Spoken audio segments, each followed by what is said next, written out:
آج جو مجھے موضوع دیا گیا ہے اس کے لیے میں نے سورہ اعراف کی آیت نمبر 157 کا آخری ٹکڑا جو ہے وہ آپ کو سنایا ہے۔ اس کا ایک پس منظر ہے وہ جان لیجیے۔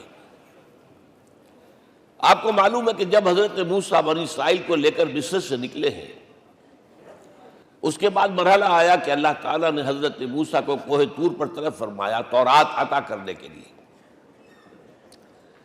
ان کی غیر حاضری میں ایک فتنہ کھڑا ہوا اور کچھ لوگوں نے ایک بچڑا بنا کر اس کی پرستش شروع کر دی بنی اسرائیل میں سے، سامری کا بنایا ہوا بچڑا۔ جب حضرت موسیٰ واپس آئے انہوں نے یہ دیکھا تو بہت غضبناک ہوئے، اور پھر اللہ تعالیٰ کے حکم سے فیصلہ ہوا کہ 12 قبیلوں میں سے جن لوگوں نے بھی یہ شرک کیا ہے ان کو انہی قبیلوں کے لوگ خود قتل کریں۔ کئی ہزار اسرائیلی قتل ہوئے۔ یہ بہت بڑا یوں سمجھیے کہ پرج ہوا ہے اس قوم کے اندر۔ اس کے بعد پھر مزید اللہ تعالیٰ کی خدمت میں استغفار کے لیے حضرت موسیٰ علیہ السلام اپنے 70 بڑے بڑے سردار جو تھے 12 قبیلوں کے ان کو لے کر حاضر ہوئے۔ وہاں انہوں نے استغفار کیا اور ایک دعا کی، پروردگار وَاكْتُبْ لَنَا حَسَنَةً فِي الدُّنْيَا وَالْآخِرَةِ، ہمارے لیے نیکی کا اندراج کر دے دنیا میں بھی آخرت میں بھی۔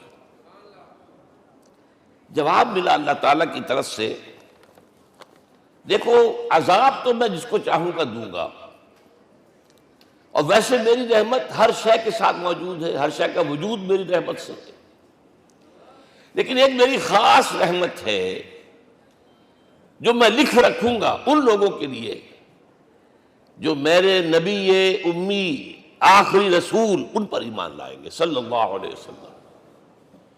وہ جب آئیں گے اور وہ نیکی کا حکم دیں گے، بدی سے روکیں گے، پاکیزہ چیزوں کو حلال قرار دیں گے، ناپاک چیزوں کو حرام قرار دیں گے، نوع انسانی کے اوپر جو بوجھ تھے جو اس وقت ہوں گے ان کو اتاریں گے۔ وہ جب آئیں گے تو جو لوگ فَالَّذِينَ آمَنُوا بِهِ نمبر 1، وَعَزَّرُوهُ نمبر 2، وَنَصَرُوهُ نمبر 3، وَاتَّبَعُوا النُّورَ الَّذِي أُنزِلَ مَعَهُ أُولَٰئِكَ هُمُ الْمُفْلِحُونَ۔ جو لوگ ان پر ایمان لائیں گے، ان کی تعظیم اور توقیر کریں گے، ان کی مدد کریں گے، اور جو نور ان کے ساتھ نازل کیا جائے گا یعنی قرآن، اس کی پیروی کریں گے، وہ ہوں گے جو فلاح پانے والے ہوں گے، میری خصوصی رحمت سے حصہ ان کو ملے گا۔ اب یہاں پہلے تو دعا کر لیجئے، اللہم ربنا اجعلنا منہم، اے اللہ ہم سب کو ان میں شامل فرما دے جو تیرے نبی کے ساتھ تعلق کی ان 4 بنیادوں کی شرائط کو پورا کر سکے، تقاضوں کو پورا کر سکے۔ اب ذرا ان میں سے ایک ایک کو لیجئے۔ ایمان جانی پہچانی چیز ہے، ایمان جسے کہتے ہیں، اس کی تشریح میں جانے کی ضرورت نہیں، وقت بھی محدود ہے، لیکن ایک بات سمجھنے کی ہے بہت ضروری۔ ایمان کے 2 لیول ہیں۔ ایک قانونی ایمان ہے جس کی بنا پر ہم ایک دوسرے کو مسلمان سمجھتے ہیں، اس کا تعلق اقرار باللسان کے ساتھ ہے، زبان سے کہنا اشہد ان لا الہ الا اللہ وحدہ لا شریک لہ واشہد ان سیدنا و مولانا محمد عبدہ ورسولہ۔ کوئی ہندو تھا، سکھ تھا، پارسی تھا، عیسائی تھا، یہ کلمہ کہے اور اسلام میں آ گیا۔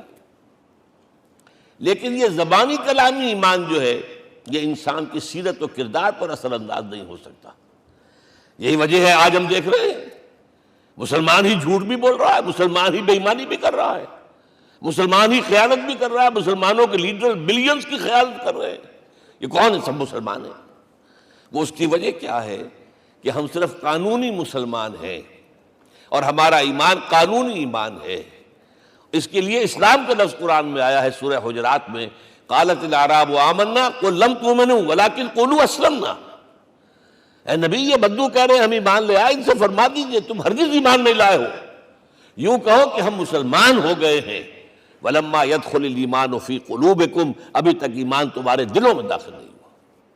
بہرحال اللہ کا شکر ہے اس نے ہمیں مسلمانوں میں پیدا کر دیا، ورنہ ہم میں سے کتنے ہوتے اگر کہیں اور پیدا ہو گئے ہوتے تو نعمت اسلام سے بھی ہم بہرہ ور ہو سکتے، کیا کہہ سکتے۔ اصل ایمان ہے جب وہ دل میں داخل ہو جائے، یقین بن جائے۔ اسی لیے بچپن میں یاد کیا ہوگا ایمان مجمل، آمنت باللہ کما ہوا باسمائہ و صفاتہ وقبلت جمیع احکامہ اقرار باللسان و تصدیق بالقلب۔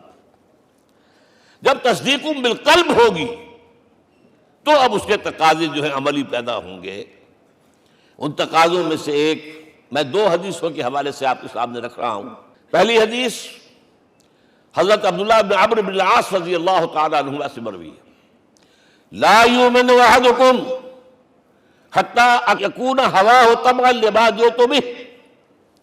دیکھو تم میں سے کوئی شخص مومن نہیں ہو سکتا جب تک کہ اس کی خواہش نفس تابع نہ ہو جائے اس شریعت کے، اس قانون کے، اس ہدایت کے جو میں لے کر آیا ہوں۔ اگر عملاً تابع نہیں ہوئے تو حقیقتاً مومن نہیں ہو۔ دل میں جھانکو، Do I really believe that Muhammad is the prophet of Allah? Do I really believe that Quran is the word of God? کبھی جھانکیے گا اندر، جواب ملے گا صحیح آپ کو۔ کیا کنوکشن ہے؟ کنوکشن ہو اور پھر حضور کی پیروی نہ ہو، حضور کے احکام کی پابندی نہ ہو، اللہ کے قوانین کی پابندی نہ ہو، کیسے ممکن ہے؟ حضور تو فرماتے ہیں صلی اللہ علیہ وسلم، ایک ایسی بد اخلاقی اور کج خلقی پر صرف اسے کوئی گناہ کبیرہ بھی نہیں کہیں گے۔ فرمایا ایک مرتبہ واللہ لا یؤمن، واللہ لا یؤمن، واللہ لا یؤمن، خدا کی قسم فلاں شخص مومن نہیں ہے، خدا کی قسم فلاں شخص مومن نہیں ہے، خدا کی قسم فلاں شخص مومن نہیں ہے۔ صحابہ کانپ گئے، کون بدبخت ہے جس کے بارے میں فرمایا جا رہا؟ پوچھا گیا من یا رسول اللہ؟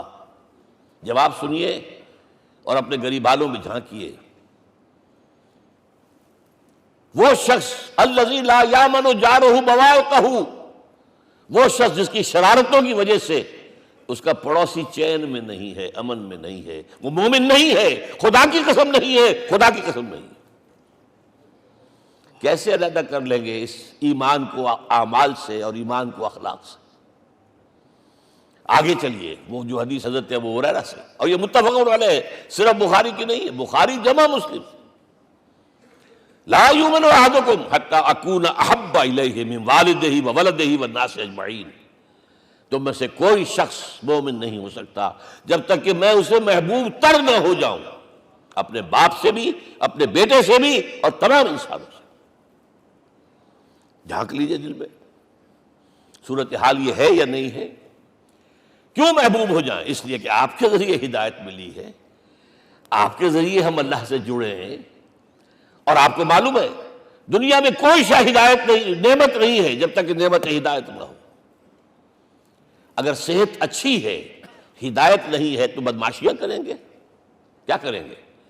آپ کو معلوم ہے صحت اچھی جو ہے کدھر جا کے کھپے گی اگر ہدایت نہیں ہے۔ اگر دولت ہے، ہدایت نہیں، کیا کریں؟ گلچھرے اڑائیں گے، عیاشیاں کریں گے، لوگوں پر اپنی دولت کا روب گانٹیں گے۔ اولاد ہے، ہدایت نہیں ہے، یہ اولاد سہاد روح بھی بن جائے گی کہیں آپ کے لیے۔ کوئی شے نعمت نہیں ہے جب تک کہ نعمت ہدایت نہ ہو، اور ہدایت ہمیں ملی محمد الرسول اللہ صلی اللہ علیہ وسلم کے ذریعے۔ تو آپ سے بڑھ کر محبوب کون ہوگا؟ اس کے ضمن میں ایک بڑا پیارا واقعہ آتا ہے۔ حضرت عمر سے پوچھتے ہیں حضور ایک مرتبہ، عمر تمہیں مجھ سے کتنی محبت ہے؟ اندازہ کیجئے کہ اس قدر اپنائیت کسی سے ہوتی ہے تب یہ سوال ہوتا ہے، عمر تمہیں مجھ سے کتنی محبت ہے؟ عرض کیا حضور مجھے آپ دنیا کے ہر انسان سے زیادہ محبوب ہیں۔ فرمایا اور اپنی جان سے؟ ذرا سا توقف کیا، دل میں جھانکا، ہاں حضور اب میں یہ بھی کہتا ہوں کہ میری جان سے بھی زیادہ عزیز ہے مجھے۔ آپ نے فرمایا الان عمر اب پہنچے ہو جو مقام ہے، اب درکار ہے، جو مطلوب ہے۔ تو محبت اس درجے کی، اطاعت اس درجے کی اگر نہیں ہے تو ایمان نہیں ہے۔ ہاں قانونی ایمان ہے، اب مسلمان ہے، اللہ کا شکر ہے، بہت بڑا فضل ہے۔ اب اگلے بات پر آئیے، الضروح، ان کی توقیر، ان کی تعظیم کرے۔ یہ تعظیم کس درجے میں؟ اب وقت بہت کم ہے، میں صرف آپ کو سورہ حجرات سے مثال دے رہا ہوں. فرمایا گیا یا ایھا الذین آمنوا لا ترفعوا اصواتکم فوق صوت النبی ولا تجہروا لہ بالقول کجہر بعضکم لبعض ان تحبط اعمالکم وانتم لا تشعرون. اے ایمان والو، کبھی اپنی آواز کو حضور کی آواز سے بلند تر نہ کر دینا. کبھی جس طرح بلند آواز سے ایک دوسرے سے بات کرتے ہو ایسے نہ کر بیٹھنا، مبادا تمہارے سارے اعمال حبط ہو جائیں اور تمہیں پتہ بھی نہ چلے. تم تو کہو گے میں نے کوئی گناہ کبیرہ تو نہیں کیا، میں نے کوئی ڈاکہ نہیں ڈالا، چوری نہیں کی، کوئی زنا نہیں کیا، کوئی شراب نہیں پی، لیکن یہ سوء ادب لا ترفعوا اصواتکم فوق صوت النبی ولا تجہروا لہ بالقول کجہر بعضکم لبعض ان تحبط اعمالکم وانتم لا تشعرون. یہاں ایک میں عملی بات بھی آپ کے سامنے رکھ دوں. صحابہ کے بارے میں تو بات سمجھ میں آ گئی کہ اپنی آوازیں پست رکھیں. ہم کیسے کریں؟ ہمارا ایک طرز عمل ہونا چاہیے. اگر کسی گفتگو میں کوئی شخص کہ حضور نے یہ فرمایا ہے، کبھی یہ نہ کہے میں نہیں مانتا. ہاں توقف کر لیں، بھائی میں تحقیق کروں گا کہ واقعی یہ حدیث صحیح ہے یا نہیں ہے. ٹھیک، ضروری نہیں کہ جو کہہ دیں مان لیں آپ. محدثین نے کتنی محنتیں کر کر کے چھانٹی کی ہے، لہذا یہ. لیکن فوراً اگر آپ بتا نہیں میں نہیں مانتا، یہ عقل کے خلاف ہے، یہ فلاں ہے، یہ وہ ہے، یہ ہے کہ جو آپ سوء ادب کے مرتکب ہو رہے ہیں نبی اکرم صلی اللہ علیہ وسلم کی بارگاہ میں. ہاں توقف کریں، غور کریں، تحقیق کریں، معلوم ہو کہ یہ حدیث پختہ نہیں ہے، مستند نہیں ہے، پھر دوسری بات ہے. اور یہ جان لیجئے ہمارا جو معاشرہ ہے اس کا ایک قانونی جو ہے احاطہ ہے. یہ بھی سورہ حجرات کی پہلی آیت ہے، یا ایھا الذین آمنوا لا تقدموا بین یدی اللہ ورسولہ. اللہ اور اس کے رسول کے احکام کا دائرہ ہے، اس کے اندر اندر رہو، باہر نہیں نکل سکتے.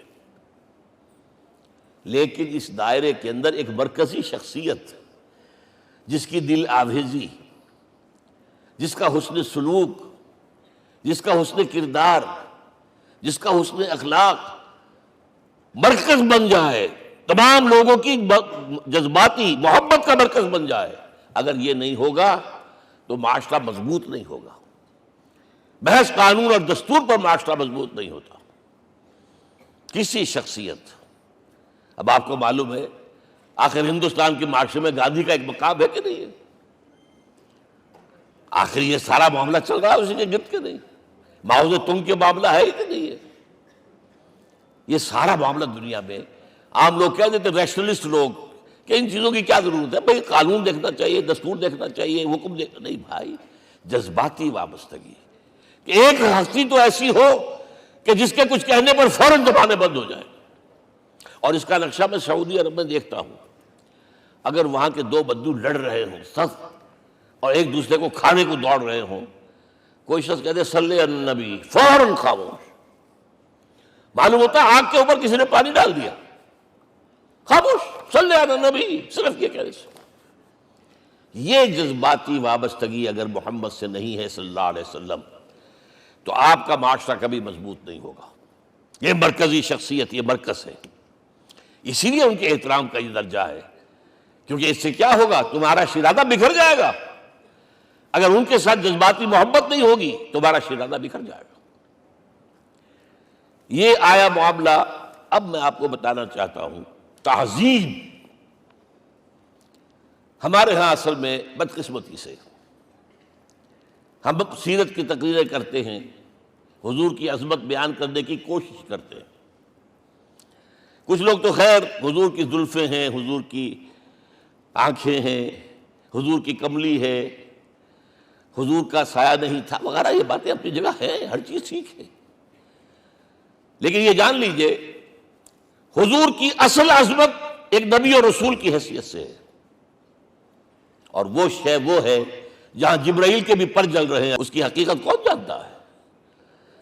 میں ایک مثال دے رہا ہوں آپ کو کہ حضور 100 میں مثال رکھا کرتے تھے. آج روزہ رکھا، شام کو افطار نہیں کیا، وہ رات کو چل رہا ہے روزہ، اگلے روز پھر وہ کنٹینیو کر رہا ہے شام تک. 2 دن کا 100 میں مثال، 3 دن کا بھی رکھتے تھے. صحابہ نے اجازت چاہی، حضور ہمیں بھی اجازت دے دیں. نہیں، عرض کہ حضور آپ تو رکھتے ہیں، ہمیں منع کرتے ہیں۔ اب سنیے، ایکم مثلی، تمہیں سے کون ہے مجھ جیسا؟ ابھی تو عند ربی، میں تو اپنے رب کے پاس رات گزارتا ہوں، ہوا یطعمنی ویسقین، وہ مجھے کھلاتا اور پلاتا ہے۔ کیا سمجھیں گے ہم؟ کیا ہماری سمجھ میں آئے گا؟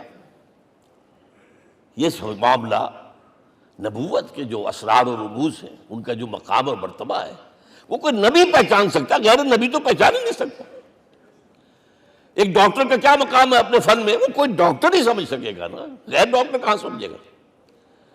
اور حقیقت میں وہی سمجھے گا جو اس سے بھی اوپر کا ڈاکٹر ہے، نیچے والا تو نہیں سمجھ سکتا۔ جو کمتر ہے وہ تو صرف اوپر دیکھے گا، اللہ اللہ خیر صلی اللہ۔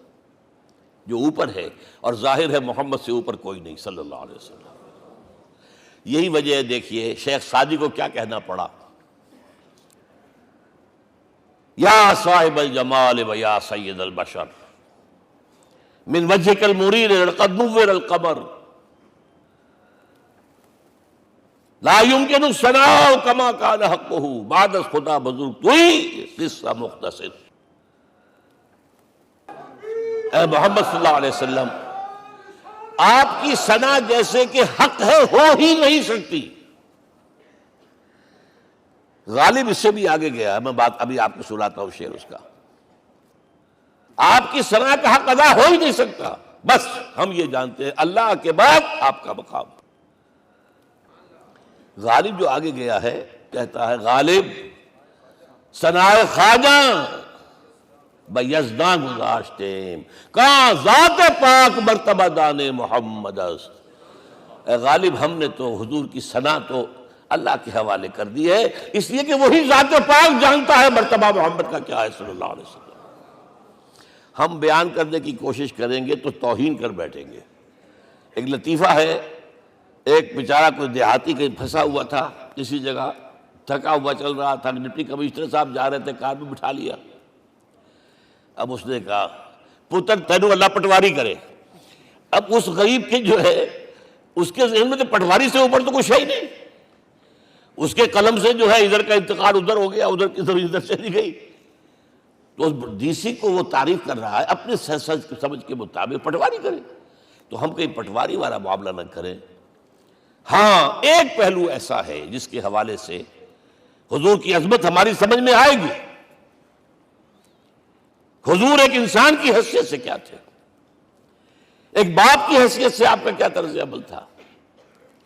ذرا یاد کیجئے، جگر گوشہ رسول حضرت فاطمہ بطول رضی اللہ تعالیٰ عنہ وہ حاضر ہوتی ہے، ابا جان دیکھیے چکی پیس پیس کر یہ گھٹے پڑ گئے میرے ہاتھ میں، یہ کنویں سے پانی لاتی ہوں، مشکیزیں کہ یہاں پر بندیاں پڑ گئی۔ حضور اب تو عام لوگوں پر بھی آسانیاں ہیں، لوگوں کے ہاں غلام آ گئے ہیں، کنیزیں آ گئی ہیں، مال و دولت آ گئی ہے، مجھے بھی کوئی غلام کنیز عطا ہو جائے۔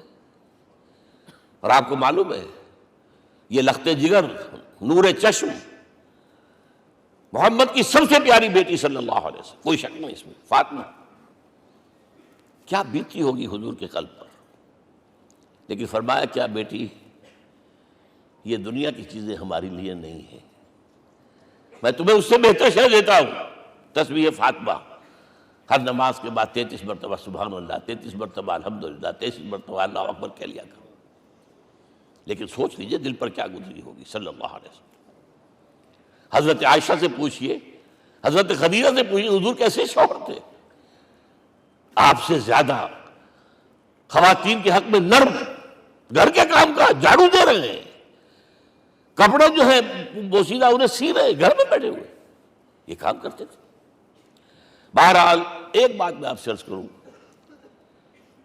آپ انسان کی جس حیثیت کا بھی ذہن میں تصور کریں گے وہ ساری حیثیتیں محمد میں موجود ہیں صلی اللہ علیہ وسلم۔ محمد حاکم کی حیثیت سے بھی ہیں، محمد سب سالار کی حیثیت سے بھی ہیں، محمد قاضی القضات بھی ہیں، محمد ہیڈ آف دی اسٹیٹ بھی ہیں، محمد بیویوں والے بھی ہیں، اولاد والے بھی ہیں، محمد 5 وقتہ امام بھی ہیں، جمعے کے خطیب بھی ہیں، مدرس قرآن بھی ہیں، مربی بھی ہیں، مزکی بھی ہیں، اور ہر میدان میں بلند ترین مقام۔ کوئی ایسی جامع شخصیت ملے گی؟ ہمارے ہاں تو حال یہ ہے کہ جو خطیب صاحب ہوتے ہیں وہ 5 وقتہ نماز کیسے پڑھا سکتے ہیں؟ ان کا تو اونچا مقام ہے۔ 5 وقتہ نماز کے لیے تو علیحدہ چاہیے امام آپ کو، اور وہاں بھی ایک امام سینئر ہوگا، وہ عشاء مغرب اور فجر پڑھائے گا، ایک جونیئر ہوگا بیچارہ، وہ جو خاموش نماز ہے وہ پڑھائے گا۔ 5 وقتہ نماز پڑھا رہے ہیں محمد صلی اللہ علیہ وسلم، اور خطیب بھی وہی ہے، مربی بھی وہی ہے، مزکی بھی وہی ہے۔ ہمارے ہاں جو لوگ تزکیہ نفس کے میدان میں ہیں وہ پھر جماعت کبھی نہیں کراتے، کبھی نہیں دیکھا ہوگا آپ نے کسی صاحب کو کراتے ہوئے۔ یہ جامعیت جو ہے، جامعیت کبریٰ۔ میں صرف ایک بات کہا کرتا ہوں، ایک اعتبار سے حضور کا اسوہ نامکمل ہے۔ آپ مجھے سوء ادب کا مرتکب نہ قرار دے دیں، اسوہ کیا ہے؟ عورت کے لیے اس کی اپنی نسوانی زندگی کے لیے اسوہ آپ میں نہیں ہے۔ آخر نصف انسانیت ہے، اسے بھی اسوہ چاہیے۔ یہ ہے جس کی وجہ سے حضور نے شادیاں کی ہیں زیادہ۔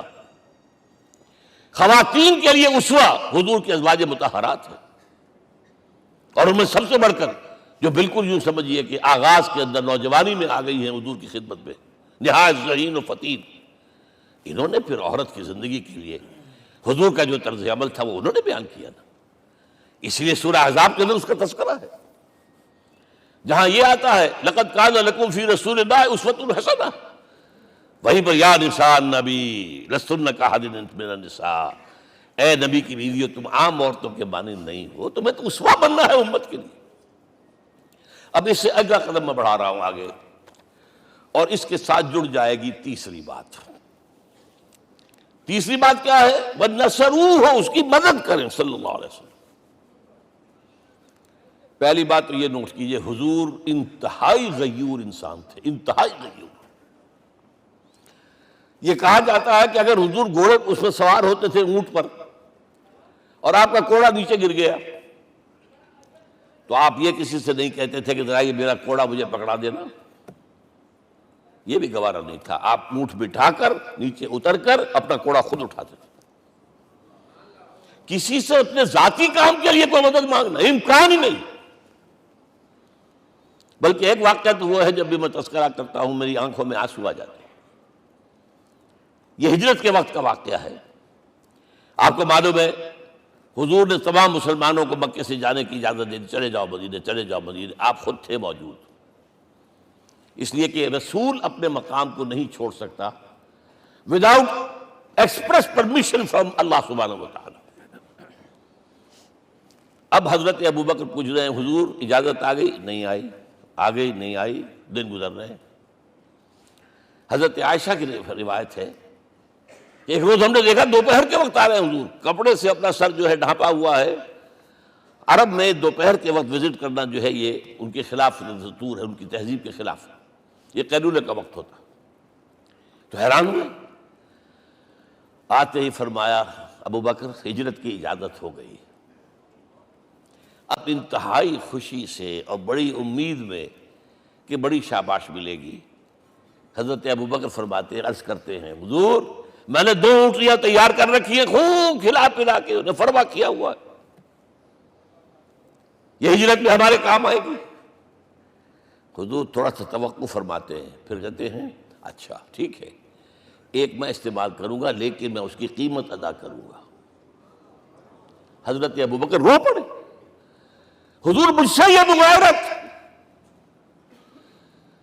سائے کے تناب کے ساتھ رہنے والا، اس سے یہ مغایرت، ذرا سے اشارے پر اپنی کم سن بیٹی پیش کر دی نکاح کے اندر، اس سے یہ مغایرت، رو پڑے۔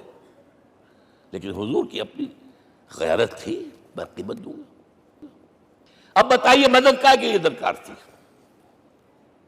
مدد تھی ان کے مشن کے لیے۔ مشن 2 حصوں میں تھا، اس کو جانیے، آج کچھ علمی باتیں آ رہی ہیں۔ حضور کے مشن کے 2 حصے، ایک ابتدائی جو تمام انبیاء اور رسول کا تھا، ایک تکمیلی جو صرف محمد کا ہے۔ صلی اللہ علیہ وسلم۔ ابتدائی کیا ہے؟ اللہ کی طرف دعوت، تبلیغ۔ جو دعوت قبول کر لیں ان کے لیے بشارت، بشیر کہ تمہارے لیے آخرت میں جنت ہے، نعمتیں ہیں۔ رد کر دیں ان کے لیے نذیر، خبردار کرنے والے، جہنم کے لیے تیاری کر لو۔ داعی اللہ، اللہ کی طرف بلانے والے، سراجا منیرا، روشنی کے چراغ۔ یہ حیثیت مشترک ہے تمام انبیاء کرام۔ تمام انبیاء بشیر بھی تھے، نذیر بھی تھے، داعی بھی تھے، سراج منیر بھی تھے، اگرچہ ان تمام حیثیتوں میں بھی حضور کا سب سے اونچا مقام علیحدہ نمایاں ہے، لیکن حیثیت بنیادی طور پر مشترک۔ ایک حیثیت تکمیلی، اور وہ کیا ہے؟ اے نبی، جو دین آپ کو دیا گیا ہے صرف تبلیغ نہیں، صرف تعلیم نہیں، اس کو قائم کر کے دکھاؤ نظام زندگی کی حیثیت سے۔ 3 مرتبہ قرآن میں یہ الفاظ حضور کے لیے آئے ہیں، هو الذی ارسل رسولہ بالہدی ودین الحق لیظہرہ علی الدین کلہ۔ 3 دفعہ سورہ توبہ میں یہ الفاظ آئے، سورہ صف میں یہ الفاظ آئے، سورہ فتح میں یہ الفاظ آئے۔ وہی اللہ جس نے بھیجا ہے اپنے رسول کو صلی اللہ علیہ وسلم، الہدی قرآن حکیم، ہدایت کاملہ، اور نمبر 2 دین حق۔ یہ 2 چیزیں دے کر بھیجا، کس لیے؟ تاکہ اس دین کو غالب کرے پورے نظام زندگی پر۔ یہ معاملہ ذرا سوچئے، اور یہ حضور کے لیے 3 دفعہ، اور کسی اور نبی کے لیے 1 دفعہ بھی نہیں۔ قرآن مجید کے اس نقطے کو ذہن نشین کر لیجیے۔ اصل میں یہ کیا ہے؟ اسے ہم یوں کہیں گے، ایک ہے نبوت و رسالت، ایک ہے تکمیل نبوت و رسالت۔ ہمارے ہاں ختم نبوت کے اوپر تو زور دیا گیا ہے، اور صحیح دیا گیا ہے، ایمان کا ہمارا جز ہے۔ حضور کے بعد کسی نے بھی دعویٰ کیا نبوت کا، وہ جھوٹا، کذاب، دجال۔ جس نے مانا وہ بہرحال دائرہ اسلام سے خارج ہے، اور جو بھی کچھ ہوا کرے وہ۔ یہ چونکہ قانونی بات تھی، اس لیے اس کا حق ادا کیا علماء کرام نے۔ واقعہ یہ ہے کہ اس میں کوئی کمی نہیں رکھی، لیکن حضور کی فضیلت اس میں نہیں ہے۔ فرض کیجئے کہ نبوت چلی آ رہی تھی ہموار طور پر، ایک جگہ آ کے ختم ہو گئی، تو فضیلت کون سی ہوئی؟ نہیں، نبوت و رسالت تدریجاً ترقی کرتے ہوئے اپنے نقطۂ عروج کو پہنچ کر ختم ہوئی۔ یہ ہے فضیلت۔ اب آپ سوچئے، الہدیٰ دیا گیا حضور کو، تو کیا تورات میں ہدایت نہیں تھی؟ سورہ اعراف کی آیت ہے، سورہ مائدہ کی، انا انزلنا التوراۃ فیہا ھدی ونور۔ ہم نے نازل کی تھی تورات، اس میں ہدایت بھی تھی، نور بھی تھا۔ ہم مانتے ہیں اللہ کی کتاب تھی۔ وہی فرمایا ہے انجیل فیہا ھدی ونور، اس میں ہدایت بھی تھی، نور بھی تھا۔ پھر یہ الہدیٰ قرآن آیا۔ یہ کیا ہے؟ ہدایت نے درجہ بدرجہ ترقی کرتے ہوئے قرآن میں آ کر کامل ہو گئی، ہدایت کامل۔ وجہ کیا ہے؟ انسان کا شعور بھی تو درجہ بدرجہ بڑھا ہے۔ ایک وقت تھا ہمارا بچپن تھا، فکر کے اعتبار سے، سوچ کے اعتبار سے، علم کے اعتبار سے، ہمارے آباء و اجداد کبھی جو رہتے تھے گھروں کے اندر یا کبھی آئے ہیں تو کیا تھا ان کے پاس؟ اب اس وقت جو ہے کسی کو آپ پرائمری کے بچے کو پی ایچ ڈی ڈاکٹر رکھ دیجئے ٹیوٹر، تو کیا پڑھائے گا تو وہی جو پرائمری کا بچہ سمجھ سکے۔ لہذا وہ جو کہا گیا تھا آدم کو اس زمین کی خلافت دیتے، فَإِمَّا يَأْتِيَنَّكُم مِّنِّي هُدًى فَمَن تَبِعَ هُدَايَ فَلَا خَوْفٌ عَلَيْهِمْ وَلَا هُمْ يَحْزَنُونَ۔ یہ ہدایت رفتہ رفتہ آئے گی، آئے گی، آئے گی، آئے گی۔ اور یہ بات جان لیجئے، پروفیسر ڈاکٹر محمد شریف نے جو کتاب لکھی ہے فلسفے کی تاریخ پر، اس میں بتایا ہے کہ 1200 برس انسانی تاریخ کے بہت ہی پروڈکٹیو ہے فلسفیانہ فکر کے لیے۔ From 600 BC to 600 AD 1200 years, سارے فلسفے اسی میں پیدا ہوئے۔ سقراط، مختار، افلاطون اور یہ سب نکل گیا، کنفیوشس بھی آ گیا، تاؤ بھی آ گیا، اور بدھ بھی آ گیا، جین بھی آ گیا، سب آ گئے، سب آ گئے۔ گویا کہ انسان جب کچھ سوچ سکتا تھا، جتنا سوچ سکتا تھا سوچ چکا، اور یہ بھی سنا دوں، حضرت عیسیٰ نے کہا تھا اپنے حواریوں سے، ڈپارٹنگ جو میسج تھا، مجھے ابھی تم سے اور بھی بہت باتیں کرنی تھیں لیکن تم ان کا تحمل نہیں کر سکو گے، جب وہ فارقلیت آئے گا صلی اللہ علیہ وسلم تو تمہیں سب کچھ بتائے گا۔ لہذا جب انسان بلوغت کو پہنچا ہے فلسفیانہ فکر کے اعتبار سے، تب، اور یہ بھی نوٹ کر لیجئے، بہت اہم بات کہہ رہا ہوں، چند مہینے غار حرا کی تنہائیوں میں اللہ تعالیٰ نے حضور کو وہ سارا ذہنی سفر طے کرایا ہے۔ کیا کرتے تھے حضور جا کر غار حرا میں؟ کبھی سوچا آپ نے؟ اگر آپ یہودیوں میں پیدا ہوئے ہوتے تو یہودی طرز پر آپ عبادت کرتے، اگر کہیں عیسائیوں میں پیدا ہوتے تو عیسائیوں کی طرف پر آپ تو نہیں تھے، آپ تو پیدا وہ مشرکین میں شرک کرنے کا امکان ہی نہیں آپ کے لیے، تو کیا کرتے تھے؟ حدیث کے الفاظ یہ یتحنث فی، وہاں جا کر عبادت کرتے تھے۔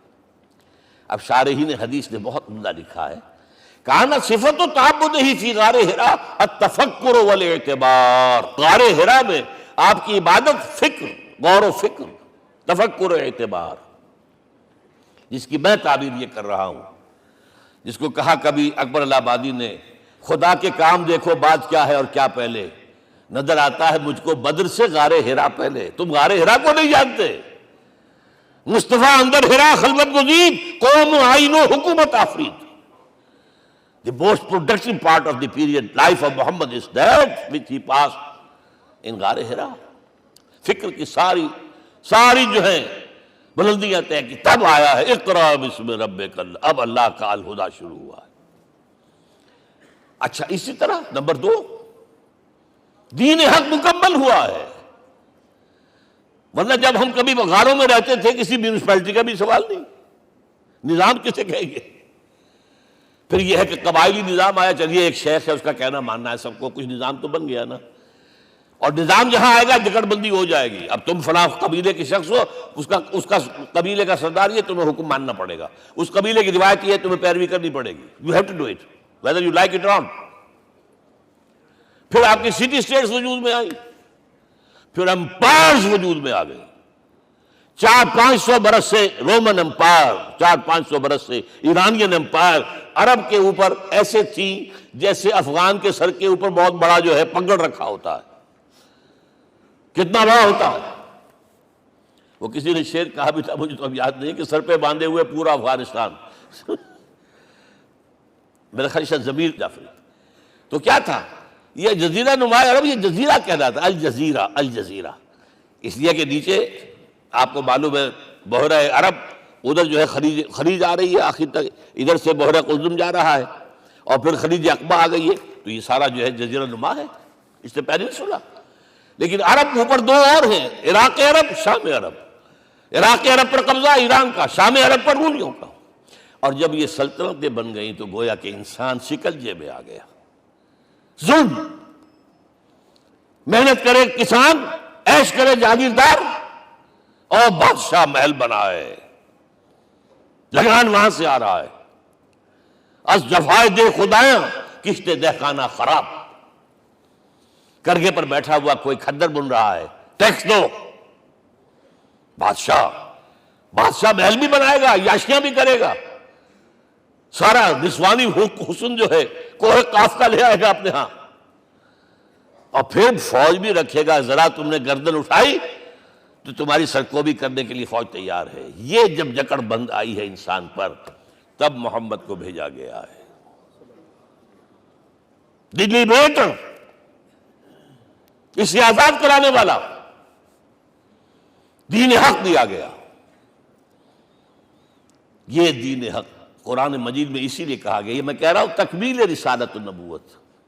الیوم اکملت لکم دینکم واتممت علیکم نعمتی ورضیت لکم الاسلام دینا۔ آج میں نے تمہارے لیے تمہارے دین کو کامل کر دیا ہے، یہ مکمل نظام زندگی ہم نے دیا ہے، پہلے تھا ہی نہیں۔ لہذا کسی اور نبی سے یہ نہیں کہا گیا کہ اس کو غالب کرو، میں نے آپ کو بتا دیا کہیں نہیں ہے، نہ نوح، نہ ہود، نہ صالح، نہ ابراہیم، نہ موسیٰ، نہ عیسیٰ، کوئی بھی نہیں۔ اور حضور سے کہا گیا یہ دین اب غالب کرو۔ اگر صرف تم کتاب میں لکھ کر دے جاؤ اور اس کے مثال پیش نہ کر سکو، دنیا کہے گی بہت اچھی شاعری ہے، آج بھی آپ کو معلوم ہے دی ریپبلک کتاب زندہ ہے، لیکن آج تک ایک دن کے لیے بھی وہ نظام کہیں قائم ہوا ہے؟ ہم یہی کہیں گے کہ ٹھیک ہے، یہ جو ہے ایک خواب ہے، اللہ اللہ ساتھ، اس کے سوا کیا یوٹوپیا ہے؟ اس نظام کو قائم کر کے دکھاؤ۔ اب آپ اس کو اینالائز کر لیجئے، اچھی طرح سمجھ لیجئے۔ It was the revolutionary role which was assigned to محمد صلی اللہ علیہ وسلم۔ نظام کو بدلنا، اسی کا نام تو انقلاب ہے۔ انقلاب کسے کہتے ہیں؟ دنیا میں دو نظام ایک جگہ نہیں ہو سکتے، مذہب 100 بھی ہو سکتے ایک جگہ۔ مذہب لمیٹڈ ہے، آپ کی ذاتی زندگی، آپ کے کچھ عقائد ہیں، کچھ عبادات ہیں، کچھ رسومات ہیں، کچھ سوشل رائٹس ہیں، یہ ہے بس۔ تو یہ تو 100 بھی دے کین کو ایگزسٹ۔ امریکہ میں کتنے ہیں؟ مسلمان گئے مسجدیں بنا لی ہیں، ہندو گئے ہیں مندر بنا لیے ہیں، سکھ گئے ہیں ان کے جو گردوارے بنے ہوئے ہیں، سلوتے یعنی یہودیوں کے اور عیسائیوں کے تو بے شمار ہے ہی ہیں، لیکن ہے ہمہ مذہب۔ لیکن دین تو دو نہیں ہو سکتے، یا ڈیموکریسی ہوگی یا بادشاہت ہوگی، ایک تو دو تو نہیں ہو سکتے۔ یا کیپٹلزم ہوگا یا سوشلزم ہوگا، دو تو نہیں ہو سکتے۔ یا تھیوکریسی ہوگی یا ڈیموکریسی ہوگی، دو نہیں ہو سکتے۔ اور یہ بھی آپ کو معلوم ہے دنیا میں کہیں ویکوم نہیں ہے نظام کے اعتبار سے، کبھی نہیں رہا ہے۔ ہر ایک نظام موجود ہے۔ آپ کوئی دوسرا نظام لانا چاہتے ہیں، پہلے اس کو جڑ سے اکھیڑنا پڑے گا۔ گفت رومی ہر بنائے کوہنا کا آباداں کنند، تو نہ دانی اولاں تعمیر راں ویراں کنند۔ رومی نے کہا ہے کہ دیکھو، اگر کوئی نئی تعمیر تمہیں کرنی ہو تو تم جانتے نہیں ہو پہلے پرانی تعمیر کو گرانا پڑتا ہے۔ پہلے آپ نظام جڑ سے کھینچ کر پھینکیں گے باہر، تب نظام لائیں گے نا۔ اور یہ ظاہر بات ہے جو نظام بھی ہے اس کے ساتھ ویسٹڈ انٹرسٹ ہے، اس کے ساتھ پریولیج کلاسز ہیں۔ دے وانٹ اسٹیٹس کو، وہ کوئی تبدیلی نہیں ماننے کو تیار، کیونکہ اسی نظام کی شاخوں پر تو ان کے گھونسلے بنے ہوئے، وہیں سے تو مفادات ان کے وابستہ ہے۔ لہذا نظام جو ہے بدلنے کے لیے جانیں دینی پڑتی ہیں، خون بہانا پڑتا ہے، جان جوکھوں کا کام کرنا پڑتا ہے، اس کے بغیر نظام نہیں بدلتا۔ اور محمد کا رول صلی اللہ علیہ وسلم، یہ ہے وہ عظمت محمد کی جو انسان نے پہچانی ہے۔ میں 3 گواہیاں آپ کے سامنے پیش کر رہا ہوں، 1 from the east, 2 from the west, 3 کئی ملوے ہے۔ یہی لاہور 1920، یہاں ایک بریڈلا ہال ہوتا تھا، اس بریڈلا ہال میں ایم این رائے کی ایک تقریر۔ And who was M. N. Roy? Personal friend of Lenin, member of the Communist International. He knew what revolution is. اور اس نے ہسٹوریکل رول آف اسلام تقریر کی لاہور کے اندر 1920 میں، اور اس نے کہا تاریخ انسانی کا عظیم ترین انقلاب وہ تھا جو محمد نے برپا کیا صلی اللہ علیہ وسلم۔ میں تو اس کی ذہانت کی داد دیے بغیر نہیں رہا۔ اس نے کہا بعض مورخین یہ جو فتوحات کی ہیں صحابہ کرام نے، ان کو سمجھ بیٹھتے ہیں جیسے اٹیلا نے فتوحات کی ہیں یا چنگیز خان نے کی ہیں یا کسی اور، کہاں وہ کہاں یہ، وہاں صرف تباہی آتی تھی۔ اور محمد صلی اللہ علیہ وسلم کے پیروکاروں نے جب دنیا فتح کی ہے، نئی تہذیب دی ہے، نیا تمدن دیا ہے، نیا نظام دیا ہے، روشنی دی ہے، علوم کو تازہ کیا ہے، علوم ایجاد کیے ہیں۔ یہ ہے وہ انقلاب جو محمد نے برپا کیا صلی اللہ علیہ وسلم۔ یہ کتاب آج بھی ہندوستان میں چھپتی ہے، بمبئی میں، دی ہسٹوریکل رول آف اسلام۔ اور میں سمجھتا ہوں کہ ہندو ہے، کمیونسٹ ہے اور گواہی دے رہا ہے۔ دوسرا، یہ تو چونکہ بڑی ریسنٹ پاسٹ کی بات ہے، ڈاکٹر مائیکل ہارٹ ایک کتاب لکھتا ہے دی 100، اور اس کا سب ٹائٹل کیا ہے؟ A selection and gradation of the 100 most influential personalities of the human race, human history۔ پوری انسانی نسل میں سے ان لوگوں کو چن لو جنہوں نے اس کی تاریخ کے دھارے کے رخ کو موڑا ہو۔ ادھر جا رہا تھا ادھر کر دیا، ادھر جا رہا تھا ادھر کر دیا۔ جن لوگوں نے بھی تاریخ کا دھارا موڑا، پہلے سلیکٹ کر لو، سلیکشن۔ 100 آدمی کا ہم آ گئے، اب گریڈیشن ان میں سب سے زیادہ کس نے کیا؟ اور ٹاپ پر لایا محمد کو صلی اللہ علیہ وسلم۔ یہ کتاب تو اویلیبل ہے، پڑھیے۔ اور چونکہ عیسائی ہے اور حضرت عیسیٰ کو نمبر 3 پر لے گیا، غور کیجئے۔ نمبر 2 پر لایا نیوٹن کو، بابائے طبیعیات، اور پھر کہتا ہے naturally I owe an explanation. میں عیسائی ہوتے ہوئے I am placing Muhammad at one at top, how? This is because, یہ لفظ یاد کیجئے، this is because he is the only person supremely successful in both the religious and secular fields۔ ذہانت، وہ زندگی جو آج تقسیم کر دی گئی ہے، یہ مذہبی زندگی ہے، یہ سیکولر ہے، یہ ریاست ہے، قانون ہے، یہ ہے، اور اس کو علیحدہ رکھو بھائی، مذہب کو علیحدہ رکھو۔ وہ کہتے ہیں کہ یا تو مجھے ملتا ہے کہ وہ آدمی جو ادھر اونچا ہے تو دوسری طرف نیچا ہے، کچھ بھی نہیں، ادھر اونچا ہے تو ادھر کچھ نہیں۔ روحانیت میں، دین میں، اخلاق میں عیسیٰ سے اوپر کون جائے گا؟ لیکن حکومت میں، ریاست میں کوئی قدم ہی نہیں رکھا، زیرو۔ مذہب کتنا بڑا پیدا کر دیا گوتم بدھ نے، لیکن ریاست، حکومت زیرو۔ اور بڑے سے بڑے جو ہے شہنشاہ اور بڑے سے بڑے کانکرس، کوئی چلا آیا ہے، آپ سوچئے جو گریک آ رہا ہے، جو سکندر اعظم کہاں سے چل کر مقدونیہ سے کہاں پہنچ گیا؟ بیاس تک۔ اٹیلا کہاں سے پہنچ گیا؟ مشرق سے مغرب تک۔ لیکن مذہب و اخلاق کے اندر زیرو نہیں بلکہ مائنس ویلیو لانی پڑے گی۔ ایک ہی انسان ہے، آپ کم سے کم give credit to his honesty. ایک ہی انسان، دو ہے ہی نہیں۔ He is the only person supremely successful in both the religious and the secular fields. اب آئیے تیسری میں گواہی دے رہا ہوں ایک ایسے شخص کی جو ویسے شاتم رسول ہے، گالیاں دی ہیں اس نے، بدترین گالیاں دی ہیں، رقیق حملے کی، جیسے رشدی نے کیے ہیں، ایسے تسلیمہ نسرین نے کیے ہیں، سب اس طرح کے کیے ہیں۔ وہ ایچ جی ویلز ہے، فکشن سٹوری رائٹر، ہسٹورین بھی ہے، 2 کتابیں ہیں اس کی تاریخ پر، تاریخ انسانی عالم، short history of the world and concise history of the world. جو رقیق حملے کیے ہیں، میں اس کا ذکر نہیں اس لیے کر دیا کہ معلوم ہے وہ دشمن ہے، دوست نہیں ہے۔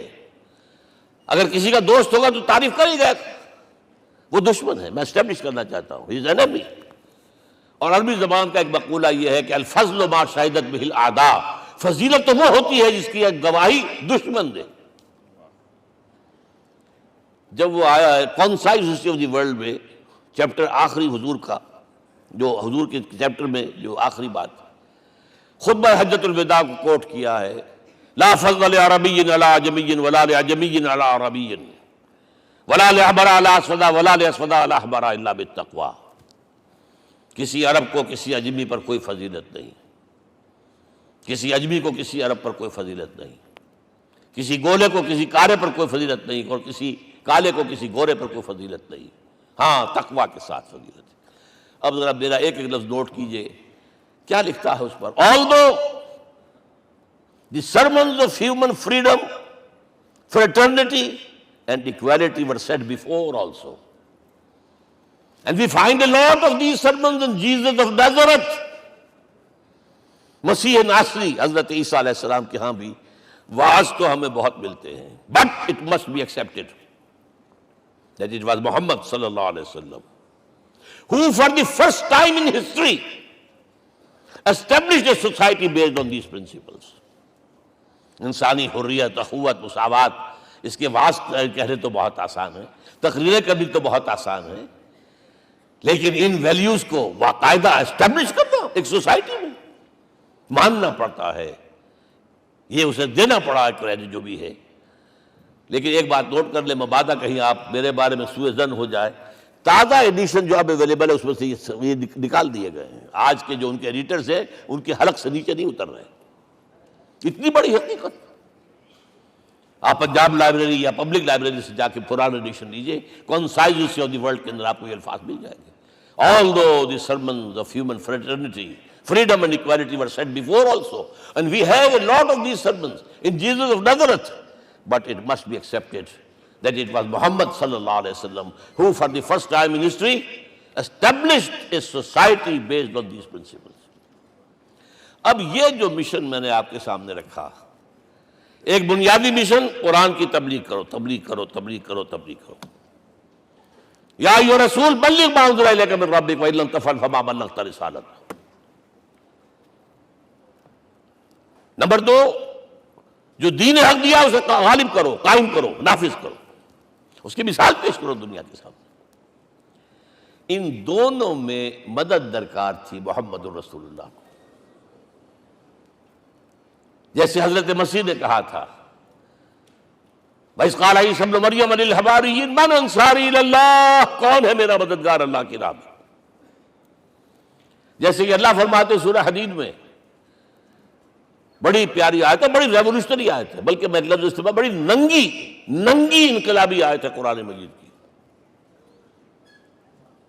اتنا صاف اللہ تعالیٰ ہی سچ بول سکتا ہے، کوئی اور تو ضرور کہیں نہ کہیں اس کے اوپر کوئی کپڑا ڈال کے بات کرے گا.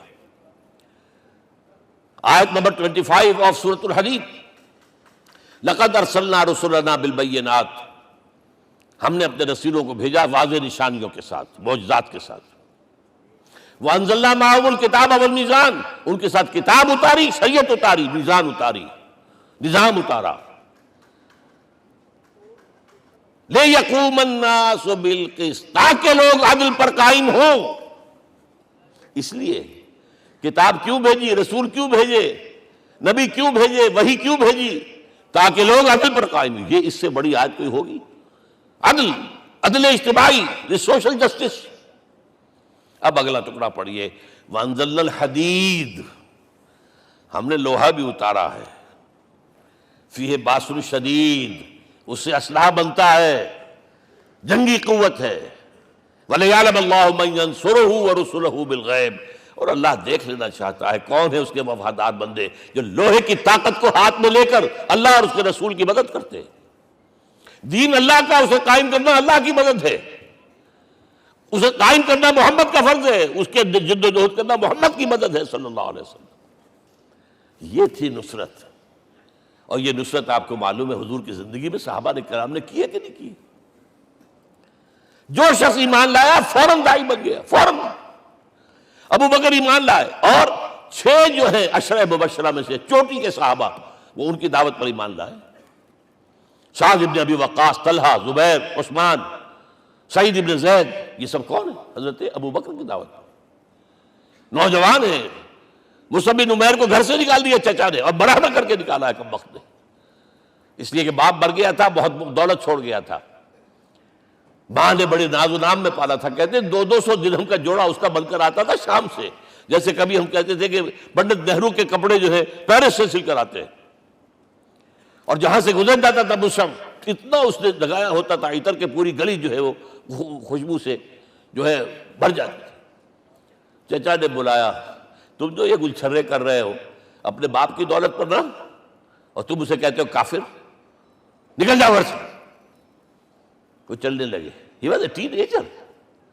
چلنے لگے. وہ سمجھا تھا کہ میرے یہ کہنے سے اس کے تو اس کو تارے نظر آ جائیں گے، یہ فوراً جو ہے توبہ کرے گا، پلٹ آئے گا. چلنے لگے تو اسے اور غصہ آیا، یہ کپڑے بھی اسی باپ کے ہیں، اتارو. وہی اتارے کپڑے، مادرزاد برہنہ ہو کر ماں کے پاس گئے ہیں. ماں نے آنکھوں پر ہاتھ رکھا، مصعب کیا ہوا ہے؟ فرمایا امی میں موحد ہو گیا ہوں. یہ ہے توحید. اور اب جا کر حضور کے دامن میں بیت ارقم میں اب ہمہ وقت کارکن ہے، قرآن اتر رہا ہے، پڑھ رہے ہیں، سمجھ رہے ہیں، قرآن اتر رہا ہے، یاد کر رہے ہیں. اور اس کے بعد جب کہا تھا مدینے والوں نے بیعت عقبہ اولیٰ پر کہ حضور ہمارے سے آپ کی ملاقات تو سال کے بعد ہی ہوگی، درمیان میں تو آپ کو معلوم ہے خونریزی ہے، کوئی قافلہ بچ کے نہیں آ سکتا، تو اب آپ ہمیں کوئی اپنا شاگرد دیجئے. مصعب بن عمیر کو حضور نے کہا جاؤ ان کے ساتھ. وہاں ان کا نام پڑ گیا المقری، پڑھانے والا، قرآن پڑھانے والا. 75 آدمی اگلے سال لے کر آ گیا ہے، اور اسی سے بیعت عقبہ ثانیہ ہوئی ہے، اور ہجرت کا راستہ کھل گیا. اور اس کو ایک دفعہ حضور نے دیکھا، مسجد کے دروازے کے سامنے سے گزر رہا تھا مصعب، پھٹا ہوا کمبل تھا جس میں پہلے لپیٹا ہوا تھا. حضور کی آنکھوں میں آنسو آ گئے. غزوہ احد میں شہید ہوا کس طرح؟ علم بردار تھا، ایک ہاتھ پر وار پڑا ہے، کٹ کے گر گیا، ایک ہاتھ سے تھاما، دوسرے پر بھی گر گیا، دونوں جو بچے ہوئے حصے تھے اس سے تھاما. پھر جب ختم ہو گئے اس کے بعد جو ہے جب دفن کر رہے تھے تو حضور کے سامنے پرابلم لایا گیا. مصعب کے جسم پر تو کوئی کپڑا ہی نہیں تھا سوائے ایک چادر کے، ایک دھوتی. اللہ اللہ خیر اللہ. اور شہید کا کفن ہوتا ہے اس کا اپنا لباس. حضور وہ اتنا چھوٹی ہے وہ چادر کہ پاؤں ڈھانپتے ہیں تو سر کھل جاتا ہے، سر ڈھانپتے ہیں تو پاؤں کھل جاتے ہیں. فرمایا سر کو ڈھانپ دو کپڑے سے اور پیروں پر گھاس ڈال دو. That was the last dress which Mus'ab got. تو یہ لوگ جو تھے محمد رسول اللہ والذین معہ، یہ ساتھی حضور کے جنہوں نے حضور کے مشن میں آپ کا ساتھ دیا. اور ایک خاص مرحلے کا تو میں آپ کے سامنے ذکر ہی کر دوں، اس لیے کہ دین کی اقامت، دین کا غلبہ، اس میں تو جہاد اور قتال آئے گا لا محالہ. Nobody is going to allow you to change the system. اگر سسٹم بدلتا ہے تو اس کے ساتھ جو مفادات بدلتے ہیں وہ ختم ہو جاتے ہیں، جو پرولیجز ہیں وہ ختم ہو جاتے ہیں. لہذا جب غزوہ بدر کا مرحلہ آیا ہے، حضور نے مجلس شورا منعقد کی اور آپ نے جو وحی سے آپ کو بتا دیا گیا تھا، دیکھو ایک قافلہ آ رہا ہے شمال سے، مال غنیمت سے لدا پھدا ہے اور 50 صرف اس کے ساتھ محافظ ہیں. ایک لشکر آ رہا ہے جنوب سے ویل کانٹے سے لیس، اور اللہ نے وعدہ کیا ہے کہ ایک پر ضرور تمہیں فتح دے گا، بتاؤ کدھر چلے. یہ اصل میں کسی بھی سپہ سالار کے لیے وقت ہوتا ہے کہ اپنے ساتھیوں کے مورال کا اندازہ کرے. کچھ ہوں گے ہم جیسے کمزور بھی، انہوں نے کہا کہ حضور پہلے قافلے کی طرف چلے، آسانی سے فتح بھی ہو جائے گی اور ہتھیار مل جائیں گے ہمیں. ہمارے پاس تو ہتھیار بھی نہیں ہے، گنتی کے لوگوں کے پاس تلواریں بھی نہیں سب کے پاس، تو 50 آدمیوں کے ہتھیار تو ملیں گے. پھر لشکر سے نپٹ لیں. اب حضور کہہ رہے ہیں اشیرونی اشیرونی اشیرونی. حضرت مقداد بن اسود کھڑے ہوتے، حضور ہمیں موسیٰ کے ساتھی نہ سمجھیے جنہوں نے کہہ دیا فَاذْهَبْ أَنْتَ وَرَبُّكَ فَقَاتِلَا إِنَّا هَاهُنَا قَاعِدُونَ. ہم موسیٰ کے ساتھی نہیں ہیں، ہم آپ کے جانثار ہیں. آپ جو آپ کی نیت ہے آپ بسم اللہ کیجیے، ہم آپ کو کیا پتہ ہمارے ذریعے آپ کو اللہ تعالیٰ آنکھوں کی ٹھنڈک عطا فرمائے. حضور پھر فرمایا مجھے مشورہ دو، مجھے مشورہ دو. تب خیال آیا سعد ابن عبادہ رضی اللہ تعالیٰ عنہ کو، جو رئیس انصار تھے، ہو نہ ہو یہ ہماری طرف روئے سخن ہے. کیونکہ بیعت عقبہ ثانیہ جس کے نتیجے میں ہجرت ہوئی ہے اس میں طے یہ ہوا تھا کہ اگر یہ مکے والے مدینے پر حملہ آور ہوں گے آپ کو ختم کرنے کے لیے، ہم آپ کی حفاظت ایسے ہی کریں گے جیسے اپنے بیوی بچوں کی. اور ابھی مدینے پر حملہ ہوا نہیں ہے، حضور پری ایمپٹ کر رہے ہیں، باہر نکل کر مقابلہ کرنا چاہ رہے ہیں. تو گویا کہ انصار کور نہیں ہوتے اس کے اندر، اس لیے بار بار اشیرونی، مجھے مشورہ دو. اب سعد بن عبادہ کھڑے ہوتے ہیں، کأنک تعنینا یا رسول اللہ صلی اللہ علیہ وسلم. اے اللہ کے رسول شاید آپ کا روئے سخن ہماری جانب ہے. فإنا آمنا بک وصدقناک، ہم آپ پر ایمان لا چکے ہیں، ہم نے آپ کی تصدیق کی، اب ہمارے پاس چوائس کون سا ہے؟ اگر آپ آگے چلیں ہم پیچھے چلیں گے، اگر برق الغماد تک پہنچیں گے ہم اپنی اونٹنیوں کو دبلا کر دیں گے. یمن کا آخری شہر جو ہے برق الغماد، اور اگر آپ ساحل سمندر پر کھڑے ہو کر اپنی سواری سمندر میں ڈالیں گے ہم بھی ڈال دیں. بہرحال یہ مراحل ہیں کہ جن سے گزر کر حضور نے اللہ کے دین کو غالب کیا اور قائم کیا، اور اس ہر سطح پر، ہر مرحلے پر صحابہ کرام نے آپ کا ساتھ دیا. جہاں آپ کا پسینہ گرا وہاں انہوں نے اپنی خون کی ندیاں بہا دی. محمد رسول اللہ والذین معہ اشداء علی الکفار رحماء بینہم. یہ ہے در حقیقت عظمت محمد صلی اللہ علیہ وسلم. آج کے دور میں سمجھ لیجئے اچھی طرح، یہ دور جس کا کہ فاتح ہیں حضور، فاتح سے مطلب افتتاح کرنے والے، اس دور میں اجتماعی نظام کی اصل اہمیت ہے. اجتماعی نظام غلط ہے، ایکسپلائٹیٹو ہے. تقسیم دولت کا نظام غلط ہے. کیا ہوگا؟ ایک طرف دولت جمع ہوگی، ایکومولیشن آف ویلتھ، ایک طرف بھوک، افلاس، فاقہ ہوگا. شاہ ولی اللہ دہلوی کہتے ہیں کہ جس معاشرے میں تقسیم دولت کا نظام غلط ہو جائے یہ دو دھاری تلوار ہے، دو دھاری، دونوں طرف کاٹتی ہے۔ ایک طرف دولت جمع ہوگی تو عیاشیاں ہوں گی، بدماشیاں ہوں گی، گلچرے ہوں گے، وہ بھی خراب، معاشرے کے لیے خراب۔ اور ایک طرف فقر ہوگا اور بھوک ہوگی اور فاقہ ہوگا، یہ بھی خراب۔ اس لیے کہ حضور فرماتے ہیں کاد الفقر ان یکون کفرا، فقر تو انسان کو کفر کی حد تک پہنچا دیتا ہے، لہذا فق کو کل نظام کو توڑنا ہوگا۔ یہ الفاظ ہے شاہ ولی اللہ دہلوی رحمۃ اللہ علیہ کے، جو 12ویں صدی ہجری کے مجدد ہیں۔ اس نظام کو بدلنا، اب آپ سوچئے حضور صلی اللہ علیہ وسلم نے جب اپنے اس مشن کی تکمیل کر لی، تو میں اب دو باتیں آپ کو بتا رہا ہوں۔ چونکہ حضور کی بعثت صرف عرب کے لیے نہیں تھی، صرف عربوں کے لیے نہیں تھی، صرف ملک عرب کے لیے نہیں تھی۔ اگر یہ ہوتا تو آپ کا کام مکمل ہو گیا تھا، پورے عرب میں اللہ کی حکومت قائم ہو گئی، ایک ایک شخص تک قرآن پہنچ گیا۔ لیکن 5 جگہ قرآن میں آیا ہے وَمَا أَرْسَلْنَاكَ إِلَّا كَافَّةً لِلنَّاسِ بَشِيرًا وَنَذِيرًا، ہم نے نہیں بھیجا آپ کو مگر تمام انسانوں کے لیے بشیر اور نذیر بنا کر۔ لہذا کام مکمل نہیں ہوا۔ اقبال کہتا ہے وقت فرصت ہے کہاں، کام ابھی باقی ہے، نور توحید کا اتمام ابھی باقی ہے۔ یہ بھی تکمیل رسالت کا مظہر ہے کہ حضور سے پہلے کوئی رسول پوری نوع انسانی کے لیے نہیں بھیجا گیا، آپ پہلے رسول ہیں اللہ کے اور آخری جو پوری نوع انسانی کے لیے بھیجے گئے۔ حضرت عیسیٰ نے بھی یہی کہا تھا اپنے حواریین سے، تو سینٹ پال نے اسے تبلیغی مذہب بنایا ہے۔ انجیل میں اب بھی الفاظ موجود ہیں کہ I have been sent in search of the lost sheep of the house of Israel، میں تو اسرائیل کے گھرانے کی کھوئی ہوئی بھیڑوں کی تلاش میں بھیجا گیا ہوں، صرف بنی اسرائیل کے لیے۔ قرآن بھی کہتا ہے رسولا الی بنی اسرائیل، واحد رسول ہیں جو پوری دنیا کے لیے بھیجے گئے۔ اچھا کہہ دینا تو آسان ہو گیا، اس کا مطلب کیا ہے؟ جب تک پوری دنیا پر اللہ کا دین غالب نہ ہو، محمد کا مقصد بعثت ہنوز شرمندہ تکمیل ہے، اور یہ ہوگا، اس کی خبر دی ہے۔ یہ ایک تحفہ میں لے کر آیا آپ کے لیے، 8 صفحے ہیں، لیکن یہ سمجھیے کہ یہ سونے کے حروف سے شر لکھے ہوئے ہیں، وہ احادیث، وہ آیات جن میں حضور نے خبر دی ہے کہ پوری دنیا پر اللہ کا دین غالب ہوگا۔ ہو نہیں سکتا کہ دنیا ختم ہو جائے اور محمد کا مقصد بعثت ابھی مکمل نہ ہو، ناممکن۔ جن آیات کو پڑھیے، ان میں پھر احادیث پڑھیے۔ میں صرف 2 حدیثیں آپ کو سنا دوں۔ ایک میں حضور نے اپنے زمانے سے لے کر قیامت تک کے 5 ادوار گنائے ہیں، آپ پڑھ لیجیے گا، ٹیکسٹ ہے یہ، اور خدا کے لیے اس کی قدر کیجیے گا۔ یہ آیات ہیں، احادیث پھینک نہ دیجیے خدا کے لیے کہیں۔ اور اس کے اندر جو ہے اس وقت کے جو مایوسی کے اندھیارے ہمارے اوپر چھائے ہوئے ہیں، اس کا علاج ہے کہ نہیں، اور بھی دور فلک ہیں ابھی آنے والے، ناز اتنا نہ کریں ہم کو ستانے والے۔ بہرحال حضور نے جب اپنا مشن عرب کی حد تک مکمل کر لیا، تو اب ایک بات نوٹ کیجئے، خطبہ حجۃ الوداع 1.25 لاکھ کا بجوا، حضور نے اپنے اس خطبے میں اپنی تعلیمات کے جو اہم نکات تھے انہیں اور دہرایا 3 مرتبہ ایک بات کی ہے۔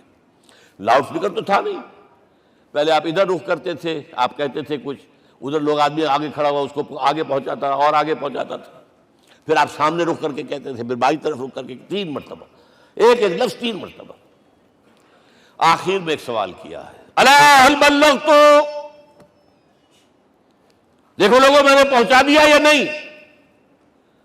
کیونکہ قرآن میں تحدید آئی تھی، اے نبی، یا ایھا النبی بلغ ما انزل الیک من ربک وان لم تفعل فما بلغت رسالتہ، اے نبی جو کچھ تم پر نازل کیا گیا اللہ کی طرف سے پہنچا دو، اور اگر نہیں کیا تو رسالت کا حق ادا نہیں ہوگا۔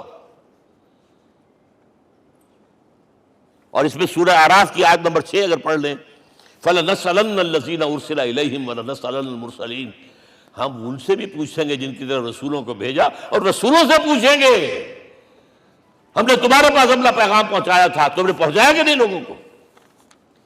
اس لیے حضور نے گواہی لی، الا هل بلغت، دیکھو میں نے پہنچا دیا کہ نہیں؟ اور جواب کیا ملا؟ انا نشہد انک قد بلغت رسالۃ وادیت الامانۃ ونصحت الامۃ وکشفت الغمۃ، ہم گواہ ہیں حضور آپ نے رسالت کا حق ادا کر دیا، امانت کا حق ادا کر دیا، ہماری خیر خواہی کا حق ادا کر دیا، اور گمراہی کے اندھیرے جو ہے انہیں چھانٹ کر رکھ دیا۔ اب آپ نے آسمان کی طرف نگاہ کی، انگشت شہادت سے وہی 3 مرتبہ اللہم اشہد اللہم اشہد اللہم اشہد، اللہ تو بھی گواہ ہے، یہ مان رہے۔ یہ ہے سائی آف ریلیف، یہ بوجھ جو میرے کندھے پر آیا تھا اِنَّا سَنُلْقِي عَلَيْكَ قَوْلًا ثَقِيلًا، یہ اب منتقل ہو گیا، اب امت کو منتقل ہوا۔ لہذا آخری لفظ کیا تھا؟ فَلْيُبَلِّغِ الشَّاهِدُ الْغَائِبَ، اب جو یہاں موجود ہیں ان کا فرض ہے کہ پہنچائیں ان کو جو یہاں نہیں ہے۔ میں صرف تمہارے لیے رسول نہیں ہوں، ایک ایک فرد نوع بشر تک دنیا میں جو اس وقت ہے، اور ایک ایک فرد نوع بشر جو آخر تک آئے گا قیامت تک، اس تک قرآن پہنچانا تمہارے ذمہ ہے۔ ہم نے نہیں پہنچایا، اسی لیے آج ہم اللہ کے عذاب میں ہیں۔ آج کیوں ذلیل کے کل تک نہ تھی پسند گستاخی فرشتہ ہماری جناب میں؟ 1.5 بلین مسلمان، لیکن عزت نام کی کوئی شے ہے؟ G7 G9 G11 G13 G15 کوئی مسلمان بھی ہے ان میں؟ نہ 3 میں نہ 13 میں، نہ G7 میں نہ G15 میں، نن۔ اتنی بڑی تعداد، سیکیورٹی کونسل میں کسی سیٹ کی امید ہے؟ نن۔ آپ کے وسائل پر ان کا قبضہ ہے، آپ کی ٹیکسیشن کے احکام وہاں سے آ رہے ہیں۔ ریٹ بڑھاؤ، چینی کے اس کے بڑھاؤ، اور فلاں کے بڑھاؤ، اور بجلی کے بڑھاؤ، اور تیل کے بڑھاؤ، کیا ہو رہا ہے؟ کیوں ذلیل ہے؟ اور نمبر 2، آج دنیا میں خون اگر بہ رہا ہے تو صرف مسلمان کا ہو گیا، مانند آب ارزاں مسلمان کا لہو۔ 60 سال سے کشمیر اور فلسطین، پھر درمیان میں صومالیہ، چچنیا، کوسوو، یہ سب بوسنیا، پھر آپ کو معلوم ہے فلپائنز، پھر جو کچھ ہوا افغانستان میں، اور جو کچھ ہوا اب ہو رہا ہے، جو کچھ ہوا عراق میں۔ یہ کیوں ہے؟ We are criminals number 1. We have not done our duty. ہم نے قرآن کو اپنا امام نہیں بنایا، دوسروں کے سامنے کیا پیش کریں گے؟ ہمارا اپنا سارا نظام سود کے اوپر مبنی ہے۔ بہرحال پہلا فرض یہ ہے، اب اس کو پہنچاؤ، اور یہاں تک فرمایا بلغوا عنی ولو آیۃ، پہنچاؤ میری جانب سے چاہے ایک ہی آیت، preach on my behalf۔ یہ کام جو ہے، جو کہا گیا تھا، واقعہ یہ کہ میں 50 برس سے کر رہا ہوں، یہ آج کی بات نہیں ہے۔ تکمیل اور تدوین فن میں جو بھی حفیظ کا حصہ ہے، نصف صدی کا قصہ ہے، 2-4 برس کی بات نہیں۔ میں میڈیکل کالج کے زمانے سے درس قرآن دے رہا ہوں، جب یہ طلبہ کے اجتماعات کے درمیان درس قرآن ہوتا تھا، جماعت اسلامی کا رکن تھا تو درس قرآن ہوتا تھا، اور اس کے بعد سے میری زندگی کا بیشتر وقت اس میں لگا، بیشتر اور بہتر۔ یہ حضور کا حکم ہے، پہنچاؤ میری جانب سے چاہے ایک یاد پہنچاؤ۔ اچھا، نمبر 2، اب حکم دیا گیا، اس کی مثال میں دے رہا ہوں آپ کے سامنے۔ جب ایران کے ساتھ جنگ شروع ہوئی ہے تو سپہ سالار افواج ایران رستم نے وفد بلایا ایک، اے عربو، تم پہلے بھی ہم پر حملے کیا کرتے تھے، لیکن پہلے لوٹ مار کر کے واپس چلے جاتے تھے۔ یہ جان لیجئے، یہ ہسٹری کا ایک موقع ہے خاص، کہ ایک سیٹلڈ سویلائزیشنز ہوتی ہیں، اور ایک وہ جو رہتے ہیں سطح مرتفع پر، وہاں پانی نہیں ہوتا، وہ فصل کہاں سے آ جائے گی؟ یا ریگستان میں جو وہاں بستے ہیں وہ کیا کرتے ہیں؟ وہ وقتاً فوقتاً جاتے ہیں، جھپٹا مارتے ہیں، لوٹ مار کرتے ہیں، لے کر وہاں سے دولت آتے ہیں، اسی پر ان کی گزارا تھا۔ تم پہلے بھی آیا کرتے تھے، لوٹ مار کر کے چلے جاتے، اس دفعہ پیچھا بھی چھوڑ رہے، وجہ کیا؟ ایسی پیاری، یہ کئی روایتوں میں آیا ہے، الفاظ مختلف ہو سکتے ہیں۔ جو مسلمان وفد کا سربراہ تھا اس کا جواب سنیے، انا قد ارسلنا، دیکھو رستم، پہلے ہم خود آتے تھے، اب ہمیں بھیجا گیا ہے۔ اللہ نے بھیجا محمد کو، محمد نے بھیجا ہمیں صلی اللہ علیہ وسلم۔ کس لیے؟ لنخرج الناس من ظلمات الجہالت الى نور الایمان ومن جور الملوک الى عدل الاسلام۔ اس لیے بھیجا گیا ہمیں کہ نوع انسانی کو شرک اور کفر کی جہالتوں سے نکال کر ایمان کی روشنی میں لائیں، اور بادشاہوں کے ظلم و ستم کے پنجے سے نجات دلا کر عدل اسلام. دیکھو ہمارا خلیفہ چٹائی پر بیٹھتا ہے عمر رضی اللہ تعالیٰ عنہ، اس کے تو کوئی خدم و حشم نہیں ہے، کوئی باڈی گارڈ نہیں ہے. ایک آیا تھا سفیر ایران کا، مدینے میں آ کر گھوما پھرا، کوئی محل نظر نہیں آیا اسے. پوچھتا ہے مسلمانوں سے اینا ملککم، بھائی تمہارا بادشاہ کہاں ہوتا ہے؟ جواب ملا لیس لنا ملکن بل لنا امیر، ہمارا کوئی بادشاہ نہیں، ہمارا امیر ہے. کہاں ہے بھائی؟ ہمارے بیت المال کے کچھ اونٹ گم ہو گئے تھے کہ بھائی ملے نہیں، ہمارا خلیفہ تلاش کرنے گیا. اب اس نے کسی کو لیا ہوگا، آئیڈینٹیفائی کر سکے، ڈھونڈ کر جا کر ایک جگہ دیکھا، دھوپ تیز ہو گئی تھی، حضرت عمر تھک گئے تھے، لہذا ایک درخت کے سائے میں اپنے کوڑے کا تکیہ بنا کر لیٹے ہوئے استراحت فرما رہے. کوئی خادم نہیں، کوئی خدم و حشم نہیں، کوئی باڈی گارڈ نہیں. اس وقت وہ کھڑے ہو کر کہتا ہے عمر تم عدل کرتے ہو، تمہیں کوئی خوف نہیں ہے. ہمارے بادشاہ ظلم کرتے ہیں، لوگوں کا خون پیتے ہیں، انہیں ہر وقت ڈر رہتا ہے، انہیں اونچی اونچی فصیلیں چاہیے، انہیں باڈی گارڈ چاہیے، انہیں حفاظتی دستے چاہیے. یہ مثال پیش کی ہے نا، یہ کوئی فیری ٹیلز تو نہیں ہے، یہ تو آج کی تاریخ ہے، 1400 برس پرانی تاریخ ہے بھائی، کوئی پرانی نہیں ہے، کوئی 10,000 سال پرانی بات نہیں ہے. اور وہی عمر ہے، انہیں بلایا گیا ہے بیت المقدس. وہاں جو مسلمانوں کا محاصرہ تھا وہ طول کھینچ گیا، فصیل بہت اونچی مضبوط، اور اندر ہر طرح کا رسد بھی موجود ہے، راشن بھی ہے، پانی بھی ہے. عیسائیوں کا قبضہ تھا. عیسائی پادری آئے فصیل پر، مسلمانوں تم اگر قیامت تک بھی یہاں پڑے رہے محاصرہ کر کے، یہ کبھی فتح نہیں ہوگا شہر. ہاں یہ فتح ہونا ہے، ہماری کتابوں میں ہے، لیکن ایک درویش بادشاہ کے ہاتھوں فتح ہوگا. تمہارے اندر ہمیں وہ درویشی نظر نہیں آ رہی. وہ چونکہ کچھ عرصہ ہو گیا تھا، شام میں پہنچ گئے تھے، خربوزے کو دیکھ کے خربوزہ رنگ پکڑتا ہے، اچھا لباس پہننا شروع کر دیا. اور وہاں تھے امین هذه الامہ ابو عبیدہ بن الجراح رضی اللہ تعالی عنہ، یکی 10 مبشرہ. ان کا فوراً کلک کیا، یہ بادشاہ مدینے میں بیٹھا ہوا تو ہے. یہاں سے ریکویسٹ کی گئی ہے آپ تشریف لائیے. اب 700 میل کا سفر ہے، کوئی ذاتی سفر نہیں، کسی بیٹے کے کنووکیشن کے لیے نہیں گئے ہیں، کوئی انٹوریج نہیں ہے، کچھ نہیں. ایک اونٹ، ایک خادم، اور اسی اونٹ پر راستے کا راشن، لہذا ایک آدمی بیٹھ سکتا ہے. اب ایک منزل خلیفہ اوپر تشریف فرما ہے اور خادم ہاتھ پکڑ کر آگے چل رہا. اگلی منزل خادم اوپر بیٹھا ہے اور خلیفہ ہاتھ پکڑ کے آگے چل رہا ہے. جب آخری منزل آئی ہے تو باری ہو گئی اس خادم کی. اس نے ہاتھ جوڑ دیے، خدا کے لیے لوگ دیکھیں گے، مجھے ماریں گے، تمہیں شرم نہیں آئی؟ خلیفۃ المسلمین جو ہے وہ آگے آگے تمہارے چل رہے تھے، تم وہ براجمان تھے. حضرت عمر نے ڈانٹ پلائی، دوڑو نہیں، باری تمہاری ہے.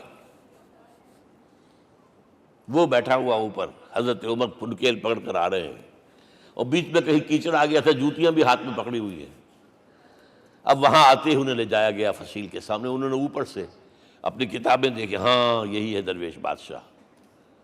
یہ فتح نہیں ہوا تھا یروشلم، یہ ایک صلح کے طور پر انہوں نے دیا ہے، کھول دیا، آ جاؤ. اور انہوں نے شرط رکھوائی تھی کہ کہیں یہاں یہودیوں کو آباد نہیں ہونے دیں گے آپ. حضرت عمر نے اتنی رعایت کی تھی یہودیوں کے لیے کہ وہ یہاں آئیں، اپنے مقدس مقامات کی زیارت کر کے جا سکتے ہیں، لیکن یہاں سیٹل نہیں ہو سکتے. اس لیے وعدہ تھا. یہ وعدہ جو ہے سلطان عبدالحمید خان تک چلا ہے. بڑی سے بڑی رشوت پیش کی تھی زائرنسٹ نے، تمہارے سارے قرضے ہم ختم کر دیں گے، تم جو ہے ہمیں فلسطین میں آباد ہونے کا حق دے دو. نہیں، جو معاہدہ عمر کا تھا اس میں کوئی ترمیم نہیں کر سکتا. تو یہ مثالیں ہیں جو پیش کی گئی ہیں. میں تو کہا کرتا ہوں، جب میں نے پڑھا تھا کہ کرنل جمال عبد الناصر کی بیٹی سائیکل پر جاتی ہے کالج، کیون لائی کی بیٹی بھی سائیکل پر کالج جاتی ہے، احساس ہوا تھا عظمت ہے نا آخر، چاہے وہ کسی غیر میں ہو. اور واقعہ یہ ہے کہ میں بیان کرنے سے رہ نہیں سکتا. جب میں نے لال بہادر شاستری کے بارے میں سنا، he had no house in the whole of India. یہ تو بھارت کی ڈیموکریسی کا ایک معجزہ ہے. A person who doesn't own a house in the whole length and breadth of India, and he rose to the position of Prime Minister. ہمارے ہاں کسی میونسپلٹی کا جو ہے ممبر نہیں بن سکتا، اس کی بیوی اپنے گھر میں خود کھانا پکاتی تھی، کوئی ملازم نہیں تھا۔ اور جب ہارٹ اٹیک ہوا ہے تاشقند میں، تو وہ جو مرتے دم بات کی ہے اس نے ماتا جی سے کی ہے، بیوی سے نہیں کی۔ یہ ہماری مشرقی روایات ہیں، ماں کا مقام۔ لیکن یہ تمام مثالیں جو ہیں، پوری نوع انسانی 10 مرتبہ پیدا ہو کر ختم ہو جائے، حضرت عمر والی مثالیں نہیں لا سکتے۔ رات کو گشت کر رہے ہیں، ایک جگہ سے رونے کی آواز آئی، معلوم ہوا کہ بچے ہیں، بھوکے ہیں، رو رہے ہیں۔ ماں سے پوچھا گیا کیا معاملہ ہے، کہ کیا کروں، کچھ نہیں ہے، میں نے یہ آنڈی چڑھا دی ہے، چولہے کے اوپر آگ جلا دی ہے، بچوں سے کہا کچھ پک رہا ہے، ذرا انتظار کرو، سو جائیں گے۔ کانپ گئے، ایسے گئے سیدھے بیت المال، آٹے کی بوری اپنے غلام سے کہا میرے کندھے پر رکھ، میں لے چلتا ہوں۔ نہیں، قیامت کے دن تم میرا بوجھ نہیں اٹھا سکو گے۔ اپنے کندھے پر بوری رکھ کر لائے ہیں، کھانا پکوایا، کھلایا بچوں کو۔ اب اگر حضور یہ کہے کہ سید القوم خادم ہوں، تو یہ حقیقت تھی کہ نہیں تھی؟ ورنہ اگر یہ مثال نہ آتی تو کہتے جی شاعری تو اچھی ہے، بہت اچھا شعر کہہ دیا، کوئی سردار بھی کبھی خادم ہوا ہے۔ اب یہ ہے کہ یہ نظام دنیا میں، بس آخری بات میں آ گیا ہوں، یہ خوشخبریاں میں آپ کے ساتھ یہ تحفہ لے کر آیا، یہ پڑھیے کہ نظام دوبارہ آنا ہے۔ محمد کی پیشن گوئی غلط نہیں ہو سکتی، وہ صادق المصدوق صلی اللہ علیہ وسلم۔ اگرچہ ابھی ہمیں اور سزائیں ملنی ہیں، اور سخت سے سختر سزائیں آنی ہیں۔ ابھی آرمگڈون سر پر تنی ہوئی ہے، کھڑی ہوئی ہے، ملحمۃ العظمیٰ جسے حدیث میں کہا گیا۔ آرمگڈون پتہ نہیں آپ نے کبھی سنا ہے کہ نہیں سنا ہے؟ یہ بائبل کی آخری کتاب جو ریولیشن جان ہے، اس میں ہے کہ ایک بہت بڑی جنگ ہوگی، گریٹر اسرائیل بنانے کے لیے بہت بڑی جنگ ہوگی، and you set the stage has been set for that۔ NATO تیار اسی کے لیے ہو رہا ہے دوبارہ۔ کس لیے؟ نیٹو چیف سے پوچھا گیا تھا کہ تمہارا دشمن جو تھا USSR تو ختم ہوا، گھٹنوں کے بل پڑا ہوا ہے، اب کس کے لیے اس کو ایکسٹینڈ کر رہے ہو اور آرگنائز کر رہے ہو؟ اب ہمیں مسلم فنڈامنٹلسٹ سے نمٹنا ہے۔ یہ ہے وہ کروسیڈ جو شروع ہوئی۔ یہودی اور عیسائی نیو کنزرویٹوز، نیو کونس، یہ دونوں جڑے ہوئے ہیں، ایک 5 پوائنٹ ایجنڈا ہے ان کا جس پر دونوں کا اتفاق ہے۔ تو ابھی ہم پر بڑے برے وقت آنے ہیں، ہمیں سزائیں ابھی اور ملنی ہیں، لیکن tables will be turned۔ دنیا میں اللہ کا دین قائم ہوگا، چاہے ابھی اور اپس اینڈ ڈاؤنز آئیں گے، لیکن ہوگا، لیکن ہوگی، وہ وقت آئے گا اللہ کا دین قائم ہوگا پوری دنیا میں۔ ایک حدیث میں آپ کو سنانے چلا تھا، حضرت ثوبان سے رضی اللہ تعالیٰ عنہ، مسلم شریف کی روایت ہے۔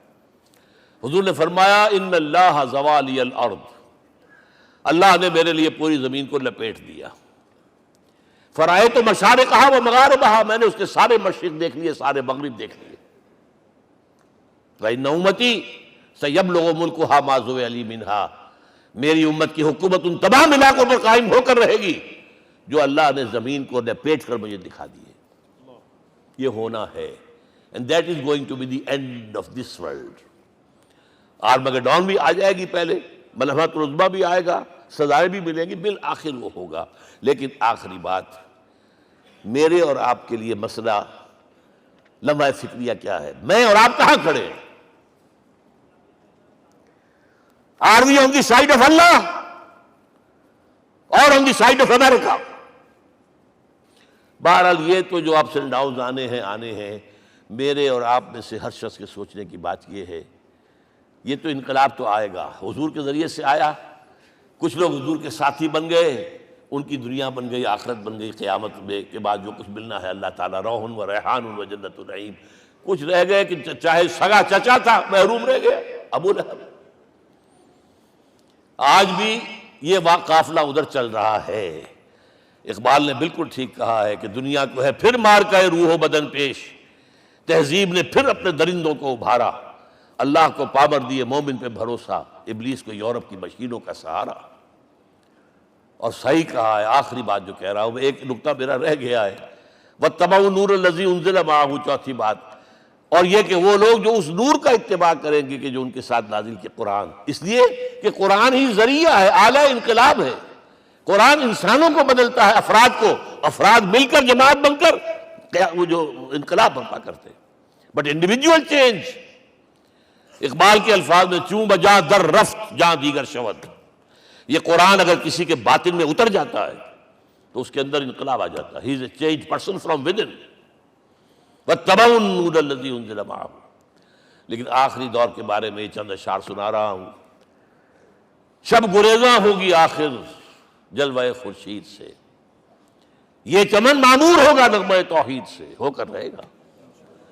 اور پھر دلوں کو یاد آ جائے گا پیغام سجود، پھر جبیں خاک حرم سے آشنا ہو جائے گی.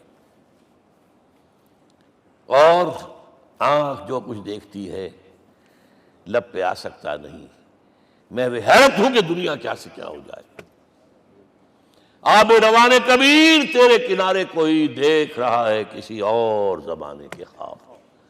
وہ زمانہ آنا ہے، لیکن دیکھنا یہ ہے کہ میرا اور آپ کا اس میں کتنا حصہ ہے. اقول قولی ھذا واستغفر اللہ لی ولکم ولسائر المسلمین والمسلمات.